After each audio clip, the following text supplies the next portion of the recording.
למחבלים, ובסיוע מ"פ מזנק על מחבל חמוש המשליך רימונים ותופס אותו בידיו. צילומי המזל"ט הליליים הגיעו לידי פרשננו על מדויד, נראה תחילת התמונות. הנה שני המחבלים מוקפים בעיגולים האדומים, מסתתרים בתוך שיח. החיילים בעיגולים הכחולים מתקדמים בלי לדעת שהם כל כך קרובים למחבלים. והנה המחבל הראשון מבחין בחיילים, הוא פותח באש, לא פוגע. שני הקצינים רצים מיד להסתערות, שאר החיילים יורדים במקום. הקצינים מסתערים והורגים מחבל אחד, בינתיים הם לא מזהים את המחבל השני. המחבל השני זורק רימון שמתפוצץ אבל לא פוגע.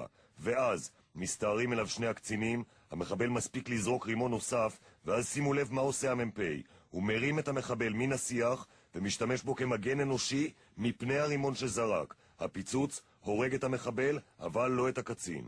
בואו נראה שוב את הקטע הזה. הקצין רואה את המחבל, רץ לעברו, המחבל משליך רימון, ואז פשוט בשתי ידיים